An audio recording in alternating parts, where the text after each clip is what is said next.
Shalom saudara-saudara yang terkasih dalam nama Tuhan Yesus Kristus.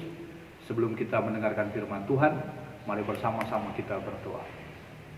Terima kasih ya Tuhan atas kebaikan yang Tuhan nyatakan bagi kami. Kami ada sampai saat ini oleh karena anugerah-Mu yang begitu luar biasa bagi kami.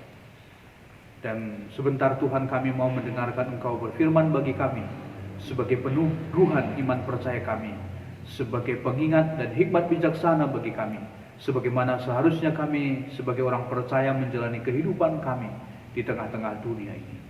Di dalam nama Tuhan Yesus Kristus, kami telah siap sedia mendengar Engkau berfirman bagi kami.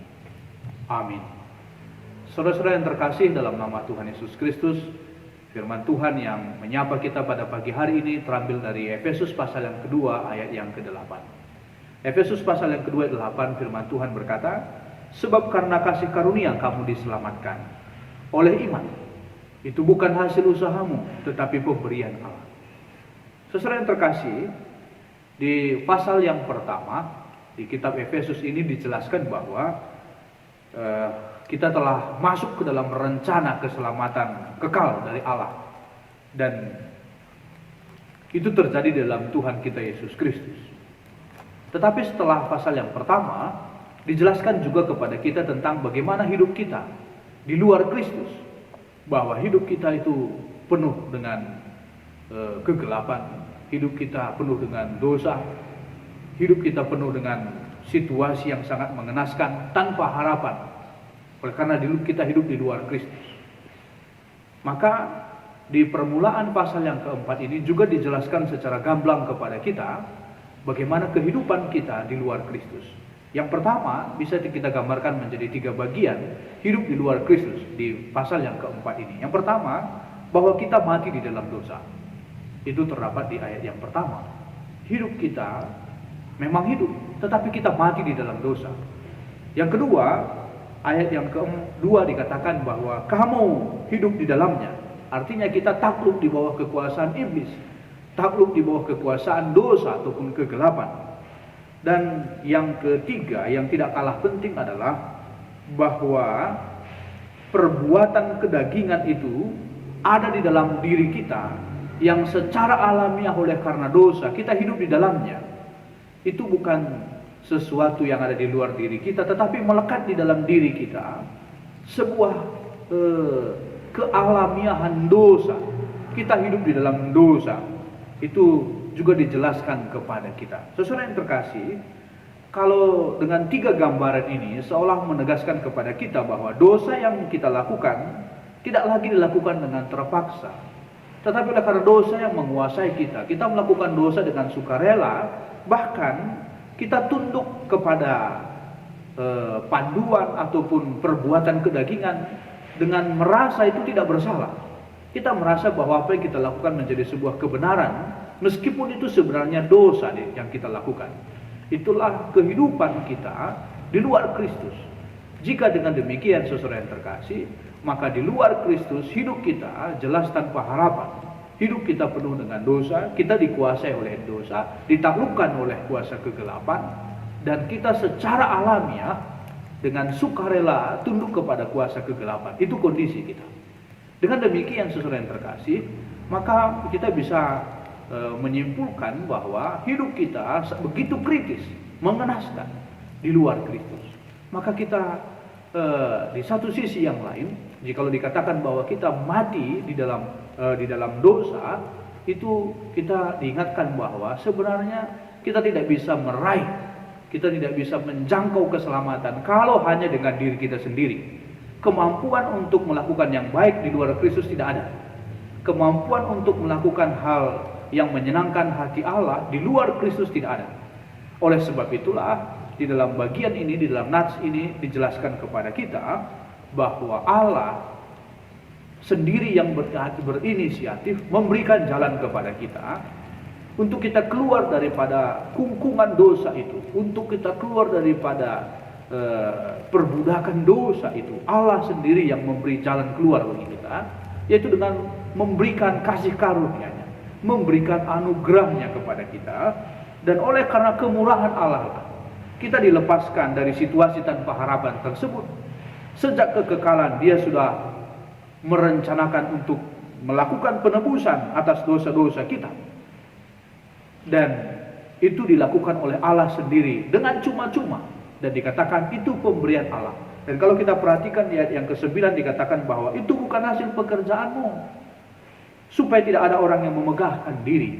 Itu berarti bahwa kondisi kita di luar Kristus tidak akan mampu sama sekali untuk menjangkau keselamatan, untuk menjangkau hidup dalam kekekalan.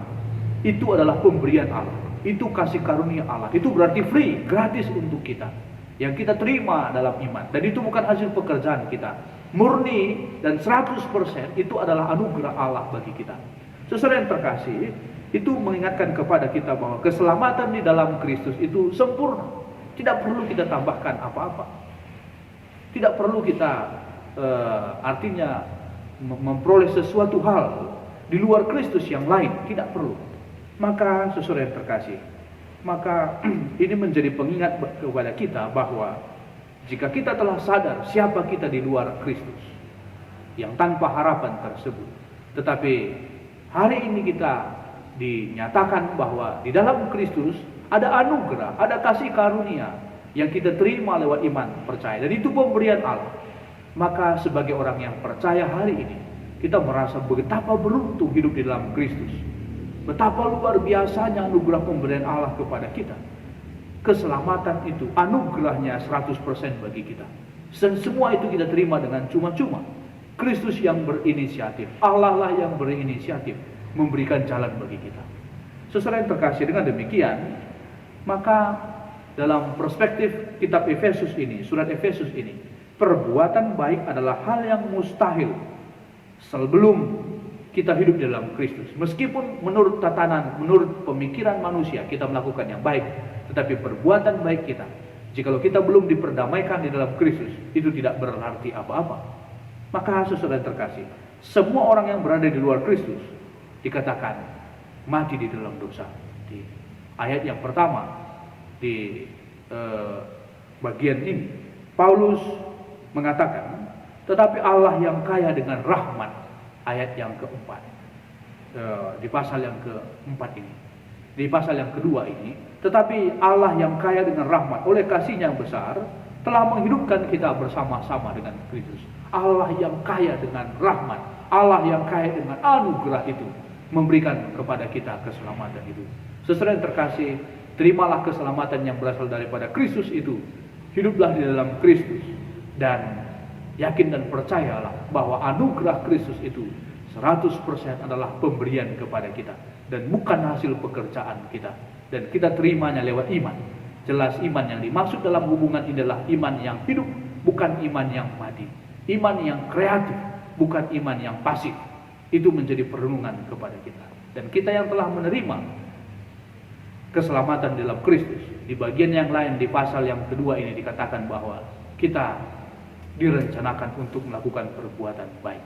Jadi perbuatan baik yang kita lakukan bukan supaya mendapatkan keselamatan, tetapi sebagai ciri orang yang telah mendapatkan keselamatan. Saya ulangi, saudara yang terkasih, perbuatan baik bukan cara untuk mendapatkan keselamatan, tetapi perbuatan baik adalah ciri orang yang telah diberikan keselamatan.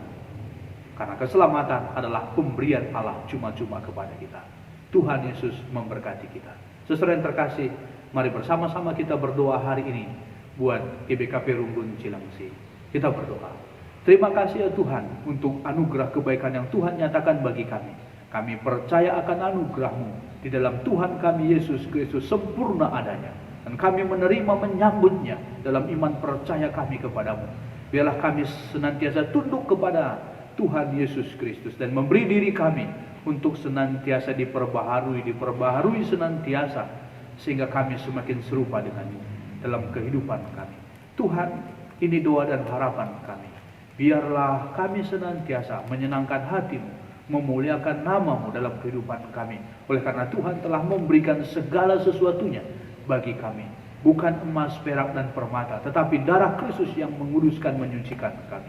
Tuhan, hari ini kami bersama-sama mau berdoa buat GBKP Rumbun Cilengsi, bersama-sama dengan seluruh pelayannya, pendeta, pertua, diaken, seluruh pengurus unit kategorial, seluruh pengurus PJJ, dan pelayanan-pelayanan yang lainnya. Tuhan berkati senantiasa, supaya bersama-sama satu hati melayani Engkau melalui gerejamu di GBKP Runggun Cilengsi.